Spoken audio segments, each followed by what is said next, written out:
За өнөөдөр ихлээд бид нэр 1-р Самуэль номыг уншиж эхэллээ.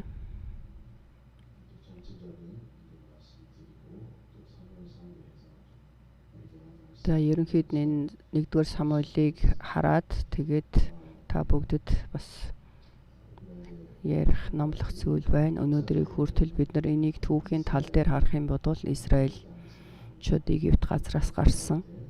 Египтээс гарахдаа Мойсе бол Египт газрыг Израилийн ард түмнийг удирдсан. Израилийн ард түмнийг Египтээс Канаан газар руу удирдсан тэр шалтгаан нь Бурхны бол амлалт гэрээ байсан. Бурхан Авраамд би чиний удамд энэ газрыг өгнө гэж амласан. Бурхан бол заавал энэ Египт газраас Бурхны ард түмэн гарч яаж удирдах талаар бол үгээ өгсөн учраас Бурхан гэрээнийхээ дагуу Израилийн ард түмнийг удирдаад цөлөөр дамжуулаад 40 жилийн туршид бол амьдарсан байгаа. За Йошуагаар дамжуулаад Канаан газарт орсон. Канаан газарт ороод яаж тэр Канаан газрыг эзлэн авах уу гэдгийг бид нар бол Йошуа ном дээр уншсан. За Канаан газарт ороод 300 жил өнгөрсөн. 300 жил өнгөрсний дараа Израилийн ард түмэн хичнээн их завхарч байгааг бид нар шүүгчд номоос уншин харсан. Үнэхээр тэр зүрх сэтгэл бол маш их тийм зүрх сэтгэлд бол нэлээд айхтар бас хатуу хэлсэн үг байсан. Удирдахч байхгүй, хаан байхгүй. Бурхан шүүгчдийг босгосон ч гэсэн тэр шүүгчдийг харах юм бол сүнсээр бол байнга л муудаж байсан.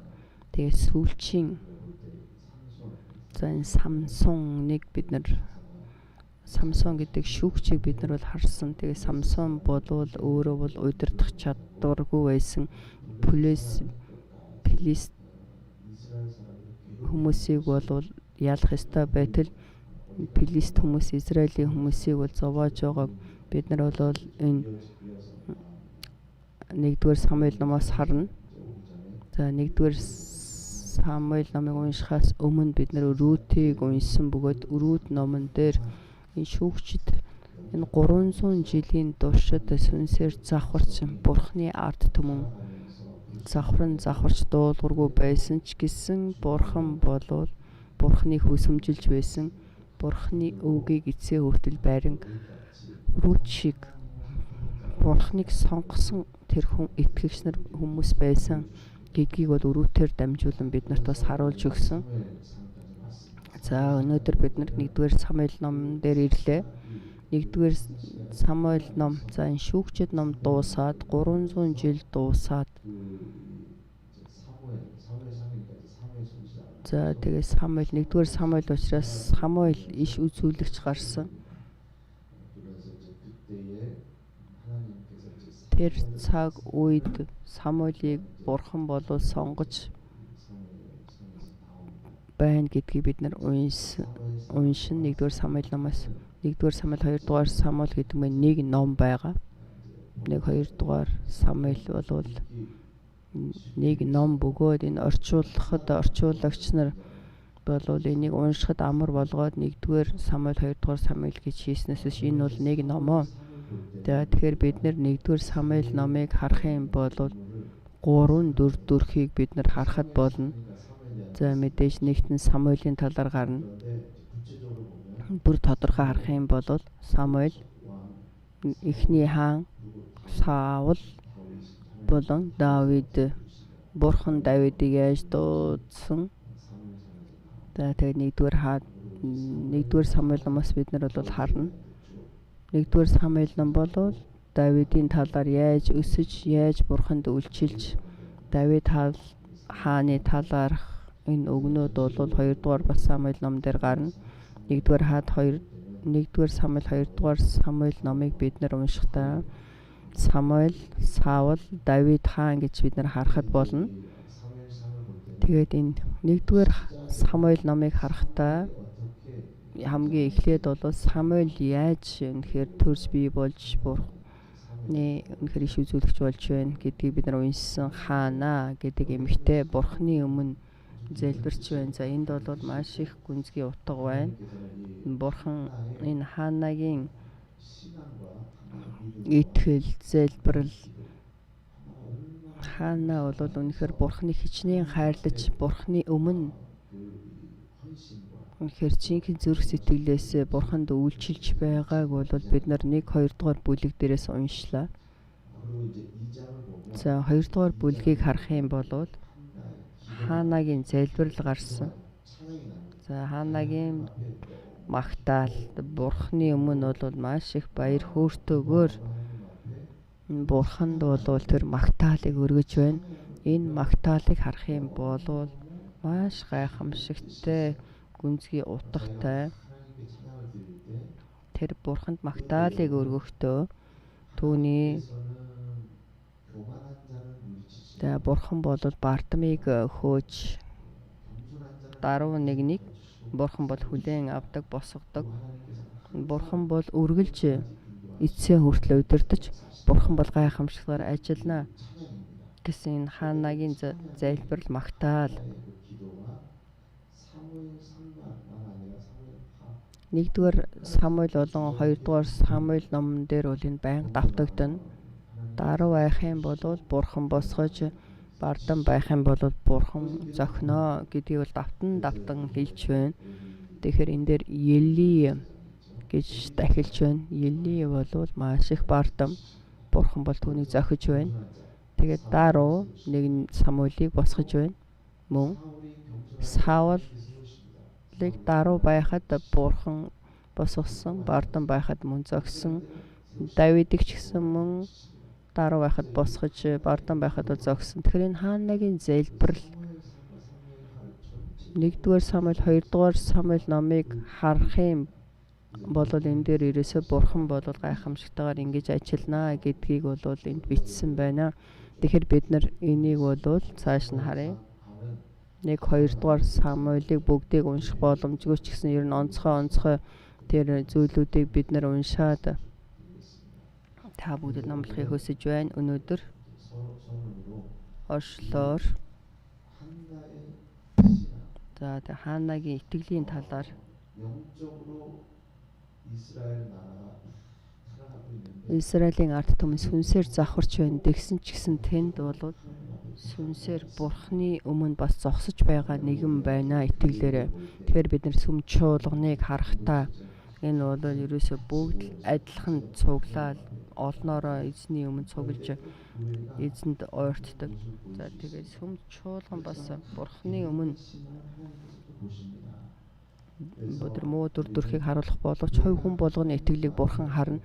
Би Бурхны өмнө яаж итгэлийн амьдралаар амьдарч байгаас шалтгаалаад Бурхан намайг дуудаж надад дээр ажиллаж надаар дамжуулаад Бурхан бас гайхамшигтай ажиллах боломжтой. Тэгэхээр бид нар хэдэн жилийн туршид коронавигоос болоод сүнсээр бол маш их хэцүү байдалтай байж маш олон сүм чуулганууд хаалга үдэ барьж эзний өмнө цуглах боломжгүйс итгэгч нар сүм чуулганаас маш их явж байна. Тийм болгоныг бид нар сонсч байна шүү дээ. Гэсэн ч гэсэн бидний мэдэх ёстой зүйл хичнээн сүнсээр завхарсан хүмүүс олон байсан ч гэсэн Бурхан бол бүгдийг харж байгаа. Хэн Бурхны өмнө ирж Бурхны зүрх сэтгэл, Бурхны анхаарлыг өөртөө татах вэ? Тэгэхээр бид нар үгийг харахтаа рүүчийг итгэгч, жинхэнэ Бурхны анхаарлыг өөртөө татсан нэг болох хэрэгтэй. Сүнсээр болоод бид нар гайхамшигтай удирдахч байх ёстой. Эли хүртэл завхарч байна. Тэгэхээр тэр удирдах завхархаар улс бас завхарх боломжтой. Харин Ханагийн хувьд Бурхны өмнө итгэлээ харуулж байна. Бурхан түүнд анхаарч Бурхан бол гайхамшигтай ажиллаж байна. Бурхны ажил гэдэг бол хизээч энэ орчин нөхцөл байдлыг дагахгүй итгэлийг л харна. Тэр хүний итгэлийг харж ажилдаг. Амен. Тийм болохоор бид нар ямар ч цаг үе байсан, юу ч болж байсан Бурханы өмнө бид нар итгэлээ заавал харуулах хэрэгтэй. Итгэлээ харуулад Бурхан бол гайхамшигтай ажилдаг учраас тэр итгэл дотор байж Бурханы өмнө бид нар ирнэ. Тэгэхээр Ханна Бурхан минь би танд үйлчлэхийг хүсэж байна. Тэгэхээр энэ хуучин гэрээн дээр Месиягийн талаарх тэр амлалт байсан учраас тэр үр удмын талаарх амлалт байсан учраас үнэхээр энэ үр удам төрүүлнэ гэдэг бол Бурханы ёроол гэсэн итгэлтэй байсан учраас хуучин гэрээн дээр байсан эмэгтэй хүмүүс бол үр удмын талаарх бол маш их тийм хүсэл тэмүүлэлтэй байсан. Хүүхэд гаргахгүй байх юм бол Бурхан минь та намайг өрөөж үр удам гаргахад туслаач гэж энэ ивэл өрөөлийг авахын тулд Ханнагийн хувьд бол эзний өмнө залбирч эзэнд бол хандан гуйж залбирахад Бурхан тэр цаг үед бол үнэхээр Бурханы тэр дахилч бол ерөөсөө мэдэхгүй юм шүү дээ. Залбирч байгаа юм уу, согтуу байгаа юм ч мэдэхгүй байна. Харин Бурхан бол Ханнагийн тэр залбирлыг сонссон, хариулсан. Тэр Ханнагийн итгэл залбирлаар дамжуулаад Бурхан бол гайхамшигтай ажиллаж байна. Амен. Тэгэхээр бид нар Имануэль чуулган ямар ч зүйл болж байсан итгэлээ харуулсан сүм чуулган итгэгч нар байхыг хүсэж байна. Ямар ч нөхцөл байдал, ямар тохиолдолд за одоо сүнсээр ямар ч байсан сэргэлт байхгүй хэцүү байна. Тэгсэн ч гэсэн ямар ч зүйл болж байсан бид нар Бурханы өмнө бол Бурханыг дуудах хэрэгтэй. Бурхан бидний залбирлыг сонсож бидний итгэлийн амьдралыг харж байгаа бөгөөд Бурхан түүнд хариулахыг хүсэж байдаг. Тийм болохоор бид нар өөрсдийнхөө итгэлийг харуулахдаа Бурхан гайхамшигтайгаар ажиллана. Бурханы төлөвлөгөө гэж байна. Бид нар үгийг сонссон. Бурханы төлөвлөгөө гэж байна. Бурханы зорилго байна, хүсэлт байна. Бурханы төлөвлөгөө, хүсэл, зорилго үргэлж Бурхантай хүн хамт байна уугүй юу? Бурханы хүсэл байгаа учраас Бурхан бүр өөрийнхөө төлөвлөгөөг эцээ хүртэл хийж удирдана. Бурханы гайхамшигтай ажлууд. Тэгэхээр бид нар Бурханы төлөвлөгөөг яаж хүлээн авч тэрийг дагаж явах уу? Итгэлийн амьдралаар амьдарч байгаа хүмүүсийг Бурхан удирдана. Тэгэхээр бид нарт бол энэ харагдаж байна. 1-р Самуэль номыг харах юм бол маш их харанхуй. За маргааш Израилийн ард түмнүүд сүнсээр завхарч байгаа талаар бид нар бас харна. Харин өнөөдөр бол Бурхан хэнийг босгож байна гэхээр Бурханы итгэлээ харуулсан хүмүүсийг Бурхан болоод босгож байна. Хэрэглэнэ. Имануэль чуулган итгэлээ харуулсан итгэгч нар байж Бурханы үнэхээр босгосон нэгэн бол Бурханд хэрэглэгдсэн нэгэн болохыг хүсэж байна. Тэхийн болоод Бурхан гайхамшигтай ажиллана. Бурхан Ний дотор үнэхээр нэр нь бичигдсэн хүмүүс болно гэдэгт итгэж байна. Сүм чуулган маань нэхэр агуугаар хэрэглэгдэж энэ жил бол нэгэнгүй итгэлийн амьдралаар амьдрахыг хүсэж байна. Бүгдээрээ хамт залбирцгаая. Тэнгэрт байгаа бидний